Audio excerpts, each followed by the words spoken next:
Okay, welcome to part 2 of my August garden tour. We'll cover a couple of periphery things here and then go on to our 2 main beds there.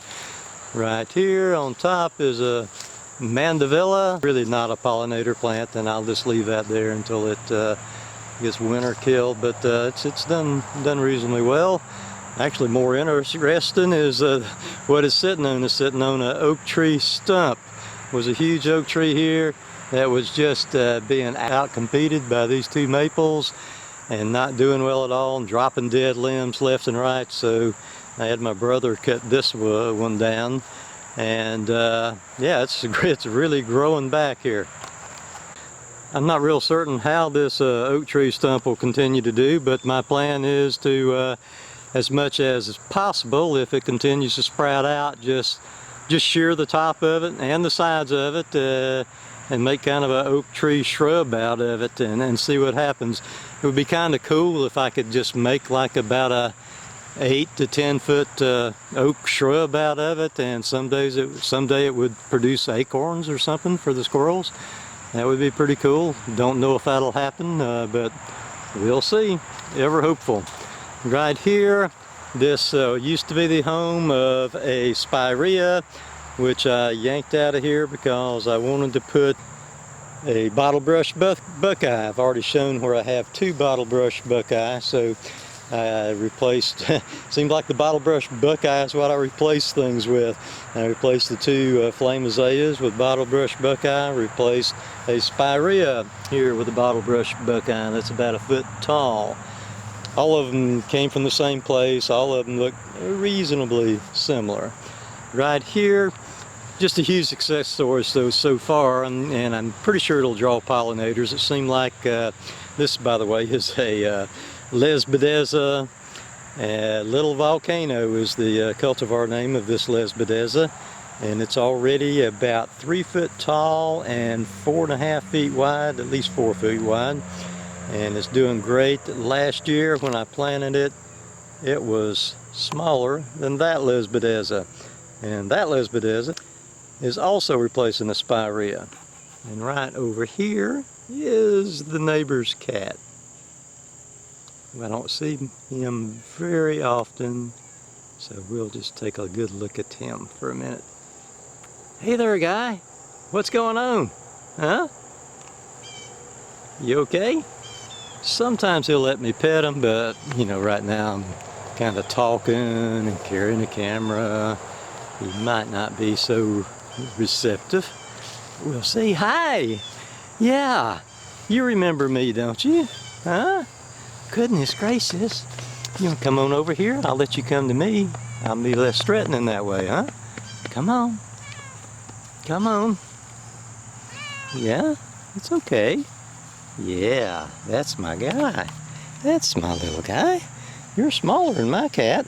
My cat, by the way, doesn't go outside anymore. It was her own decision. She's 14. Susie is my cat. I don't know who this cat is, what his name is, his or her. Okay. Yeah, it's okay. Yeah. You're a good little kitty cat, huh? You a good cat? Yeah. My goodness, what a good cat. You're a little bitty squirt. My goodness. My cat weighs about 13 pounds. You're going to go about 10 pounds. And I know it's several years old, so it's not small because it's a kitten. That's just the size of it. And it's not a kitten, it's a full-grown cat. Okay. Hey. Hey, little guy. Boy, you're a pretty cat. You're a friendly little booger, ain't you? Huh? Huh? Okay, back to the Lesbideza. Alright, he found something he liked better than me. A rat or something, who knows? Some kind of helpless wildlife. Alright, back to the Lesbideza. This thing will get it's really hard to say. Maybe 10 foot tall, 12 foot wide, maybe even larger. I've seen some pretty big ones online. Alright, and there is the smaller Lesbideza here, also a little Volcano Lesbideza. It's about 14 inches tall, And right here, this ugly fence that you're seeing is to supposedly protect the liatris, but it's actually not doing the job. It's been up a while and this should be taller. So that proves one thing, it's not not rabbits is eating this stuff, because I think it's still being eaten on. So as evidenced by this right here. So it's got to be deer. The deer are coming, and my fence is not tall enough. They're just bending over and eating this. So what I'm going to wind up doing, I'm just going to wind up taking this. I hate growing stuff that the deer will eat. I'm just not going to do it. I'm just going to sacrifice this plot of liatris, much as I hate to. I'm going to take the fence out and start planting stuff in there that hopefully they don't like, such as this will be a good little spot for quite a few of those Virginia mountain mints. So that will be that. This here needs to be deadheaded. I mentioned in a previous video that wasn't sure what this was. It was supposed to be some kind of bottlebrush plant, and it was not, obviously. But this is a Heliopolis, which is kind of a false type of sunflower, I guess you could call it. And earlier on, this Heliopolis here had a lot of red in these rays, and I looked and looked and looked online, and I decided this is a burning heart Heliopolis, which I actually like the looks of it. When it looks better than that, I like the looks of it. This bed here, of course, is predominantly the Verbena bonariensis, which has been a big success story.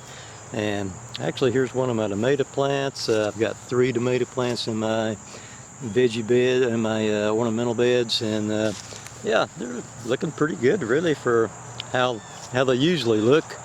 For around here, I have a lot of trouble with blight. This is a 4 o'clock plant. Right now, it's about 5 o'clock. Generally speaking, it's around 6 o'clock when this thing starts to open. It's really pretty after about 6 o'clock. Okay, moving on. Here is another Heliopolis burning heart. And here, at least on this one, you can see the burning heart. And they do have kind of a wine type of stem, purplish, wineish type of stem. I know those are 2 different colors, but I kind of get them mixed up sometimes. Okay, not a whole lot to show here. This is another thing the deer like is this is a dwarf type of ironweed. Normal ironweed blooms when it's 7-8 foot tall. They get really tall. This one here is supposed to bloom when it's like about 4 feet tall, but it got 8 on and 8 on and 8 on before I put this cage on it. And as you can see, it's already forming some buds there. So it's going to bloom when it's way down low. And here is one of my hardy hibiscus.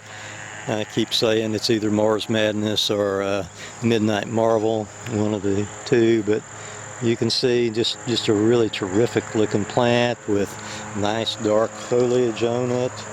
And there is, really you can't tell that much difference. I'm going to get down one day and see if I can tell which is which as far as being Midnight Marvel or Midnight Madness, but they're very similar looking plants. Very nice plants. Okay, here is where the Spirea that I replaced. I did keep this Spirea because it's not been proven 100% to me whether it's a pollinator plant or not. I'm leaning towards it is not. That's Anthony Water Spirea there. I'm walking through my grape trellis, which my grapes are still doing kind of bad. This is a double play Spirea here and here, that little squirt there. But this really hasn't bloomed much yet. I'm really thinking this is not going to be a pollinator plant. That'll be okay. I'll put something else here. Virginia Mountain Mint. I'm going to have that stuff all over if it does good, but it may winter kill. It's a small.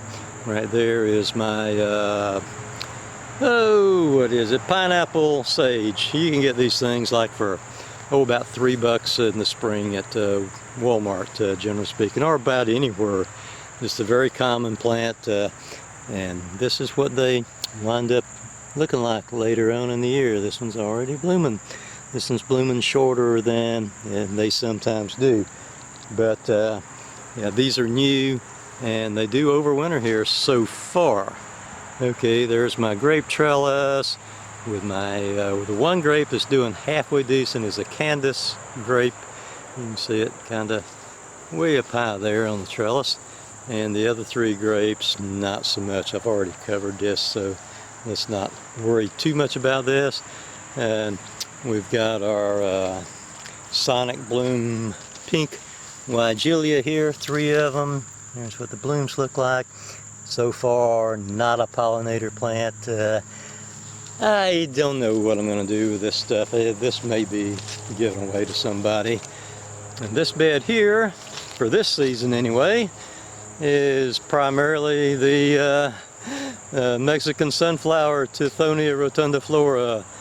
And these things are probably 7 foot tall right now. Originally there was 10 in here. I think they're all still here.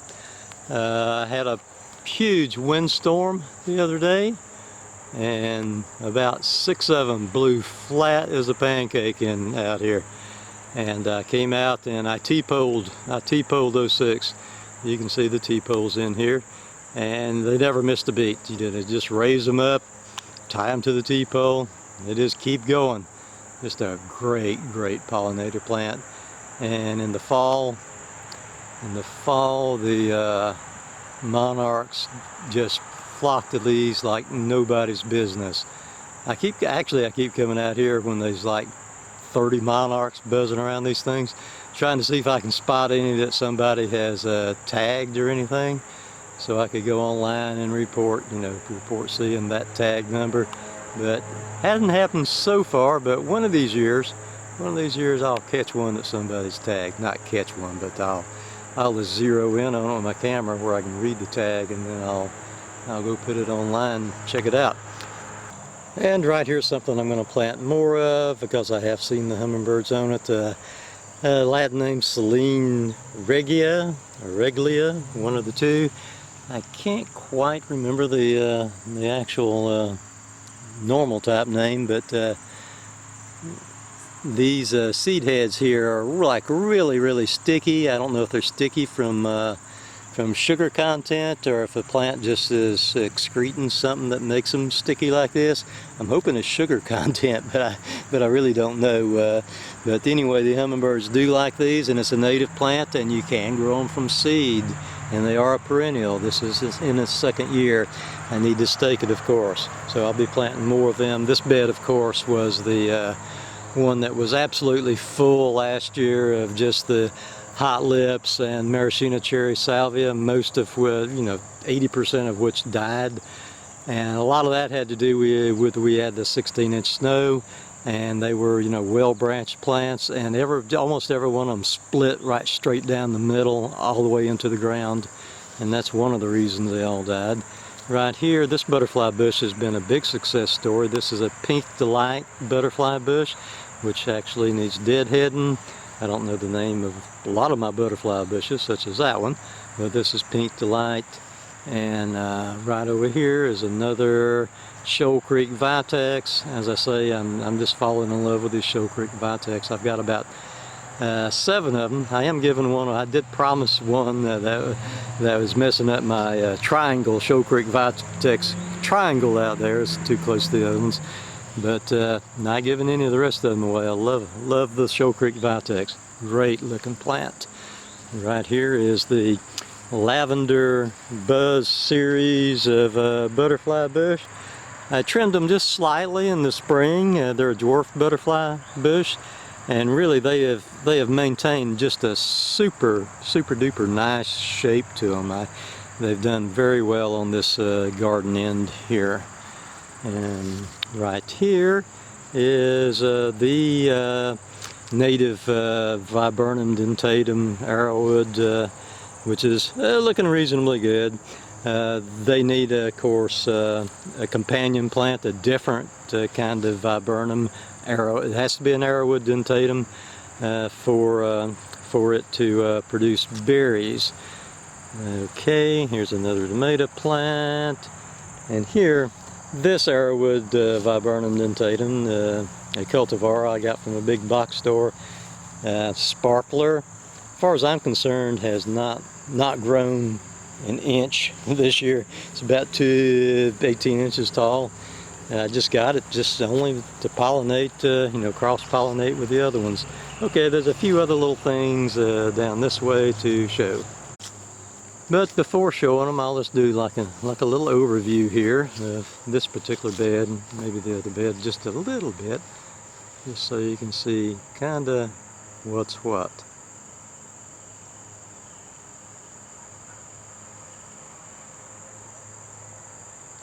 Yeah, I was really glad that the Tithonia did well here in this bed because of all the other plants dying out that I had in here. I did want to mention that the catmint is really done terrific in there. It's not blooming right now, maybe tiniest little bit, but earlier in the year, before I cut it back, it was really attracting the pollinators. Okay, so we'll try to get the rest of this in before this less than perfect battery goes dead. This is the Veggie Garden. Not much to show here. I am revamping my clay soil into something less resembling clay. Hopefully a lot less resembling clay. Now this is, I did plant some squash here. I've got a few squash off of them. There's one right there. And here is my tomato berry, which I grew from seed, and it was sprattling out everywhere so much. I just took a lot of my unused tomato cages and I just zip tied them all together there. You may not be able to see what I've done there so much, but this monstrosity of tomato berries hopefully will just fill all that in. If it filled all that in, I'd have a tomato berry mountain or something. And right up here, this is a very, very small fig plant. I'll put the exact name. There was a stump here, so I've done a lot of planting where trees and stuff has died around here. But this is a very small, 5-inch tall fig plant. I'll put the exact name on the screen. And we're going to move on down past. This is what I call the pow pow. This is the stockade, as I call it. And here is where I've been revamping the soil. I've got everything pretty much revamped. You can sort of see the part that's not been touched yet. Well, actually it has been touched, but it needs to be touched again one more time anyway. So kind of an L-shaped area there that I've got to go still. Okay. Oh, here's a Crepe Myrtle. This is I forget the name of this. It's more of a Crepe Myrtle bush. Red Rocket. No, this is not the Red Rocket. The Red Rocket's the tall one. This is Red Rooster, and it's done really, really, really nicely. And as you can see here, it's got a whole bunch of berries yet to bloom out. So very cool. Well, I called them berries, but this really just buds. And of course, this is what I've been revamping my my veggie bed with there. Might not be able to see what it says, but it's soil conditioner, basic ingredient, pine bark soil conditioner. That's one of the things anyway that you use for revamping clay soil. This here's been kind of a bust. That's supposed to be, and I guess maybe it is, it's supposed to be New England Aster, and I was hoping that they would have bigger buds on it than that, bigger blooms on it than that, and maybe a mixture of white and purple. But this looks more like fleabane than aster, but it must be aster. This is that's what I planted in here, and that's what mainly all this is. And then two there did get much taller. So I'm not sure. I had to, last year I put the fence around it because the rabbits and deer was just eating it alive. So unless it shows me a little bit more than that, the fence is going to come off of it, that's going to be tore out, and something else is going to go in there. And this is what I planted just the other day. These are strawberries here, by the way, in the center. Kind of an ever-bearing variety. You'll see a few on it, but it's really not, even though it looks like it might be enough to pick, it's not, because part of those are kind of soft and mushy. I really didn't do a good job of tamping down my runners this year, so I didn't get a whole lot of extra plants this year, unfortunately. But these are still just 2-year-old plants, so they'll go another season for sure. And I thought I would take advantage of these kind of unused areas here, plant a couple of blueberry bushes.